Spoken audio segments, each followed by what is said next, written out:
ഈ അയോധ്യയിൽ പോകില്ല എന്ന് പറയാൻ പറ്റും? അല്ല, ഞാൻ പറഞ്ഞല്ലോ ഇതിൻ്റെ വിശദാംശങ്ങളൊക്കെ രൂപപ്പെട്ട് വരുന്നതേ ഉള്ളൂ. അപ്പോൾ പോകുന്നുണ്ടോ പോകുന്നില്ലയോ എന്നൊന്നും ഇപ്പോൾ പറയുന്ന അവസ്ഥയിലല്ല നമ്മളെ സംബന്ധിച്ചിടത്തോളം. അയോധ്യയിലേക്കുള്ള ഒരു ചോദ്യം കൂടെ, കാരണം അങ്ങ് ഒരു നല്ലൊരു ഭക്തനായിട്ടാണ് ഞാൻ കേട്ടിട്ടുള്ളത്. എല്ലാ മലയാള മാസവും ഗുരുവായൂർ പോകാറുണ്ട്. ശബരിമലയിൽ മുടക്കമില്ലാതെ പോകുന്ന ഒരു നേതാവാണ് അങ്ങ്. ഈ അയോധ്യയിൽ എപ്പോഴെങ്കിലും പോകുമോ? അങ്ങനെ പോകാൻ ആഗ്രഹിക്കുന്നുണ്ടോ? അല്ല, വ്യക്തിപരമായിട്ടുള്ള വിശ്വാസം എന്ന് പറയുന്നത് ഒരാളുടെ വ്യക്തിപരമായ സ്വാതന്ത്ര്യമാണ്.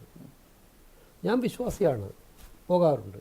പക്ഷേ എൻ്റെ വിശ്വാസത്തിന് എൻ്റെതായ തലങ്ങളുണ്ട്. ഞാൻ എൻ്റെ വിശ്വാസം നടത്തുമ്പോൾ തന്നെ പള്ളികളിൽ പോകുന്ന ക്രൈസ്തവ സഹോദരന്മാരും മോസ്കുകളിൽ പോകുന്ന മുസ്ലിം സഹോദരന്മാരുടെയും വിശ്വാസങ്ങളെ ബഹുമാനിക്കുന്ന ഒരാളാണ് ഞാൻ. പിന്നെ ഞാനിപ്പോൾ ഉണ്ടായിരുന്ന എൻ്റെ കോൺസ്റ്റിറ്റ്യുവൻസികളിൽ എല്ലാവർക്കും അറിയാം, അവിടെ ഉണ്ടാകുന്ന എല്ലാ ദേവാലയങ്ങളിലെയും എല്ലാ സമൂഹത്തിൻ്റെയും പ്രവർത്തനങ്ങളിലും പരിപാടിയിൽ പങ്കെടുക്കാനും വിശ്വാസം എന്താണ്? നന്മയ്ക്ക് വേണ്ടിയിട്ടായിരിക്കണം.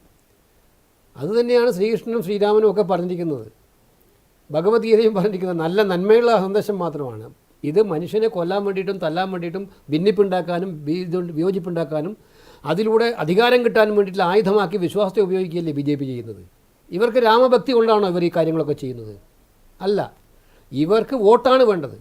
ശ്രീരാമ ഭഗവാനെ വോട്ടിന് വേണ്ടി ഉപയോഗപ്പെടുത്തുക. അതുകൊണ്ടാണല്ലോ 4 ശങ്കരാചാര്യന്മാർ ഈ പൂജയെ എതിർത്തത്. 4 ശങ്കരാചാര്യന്മാർ അവർ ഹിന്ദുക്കളുടെ പ്രതിനിധികളല്ലേ?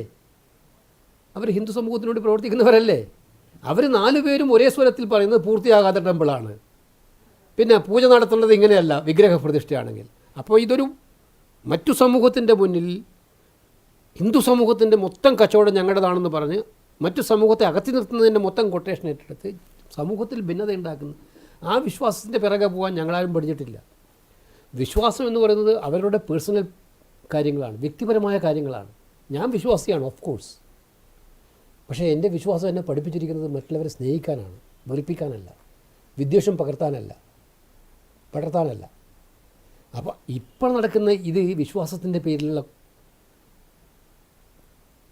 ചൂഷണമാണ്.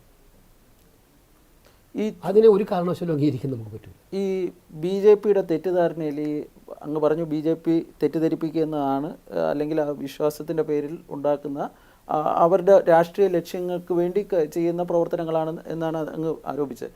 ഇതിൽ NSSഉം SNDPയും വീണുപോയി എന്ന് കരുതുന്നു? ഞാൻ പറയില്ല, അവരൊക്കെ ഒരുപാട് പ്രവർത്തന സ്വാതന്ത്ര്യമുള്ള സംഘടനകളാണ്. അവരുടെ അഭിപ്രായം പറയും, അവർ പറയും. അതിന് അവർ പറയുന്ന അഭിപ്രായത്തെ അവരുടെ അഭിപ്രായമായിട്ട് ബഹുമാനത്തോടെ കാണുക, അത്രയേ ഉള്ളൂ. അതിലൊരു നിരാശയുണ്ട്. അവർക്ക് പറയാനുള്ള സ്വാതന്ത്ര്യം ഉണ്ടല്ലോ, എല്ലാവർക്കും പറയാനുള്ള സ്വാതന്ത്ര്യമുള്ളൂ. നമ്മൾ ആവശ്യപ്പെടുന്നത് സ്വാതന്ത്ര്യമുള്ള നാടല്ലേ ഇത്. അവരവരുടെ അഭിപ്രായങ്ങൾ പറയും.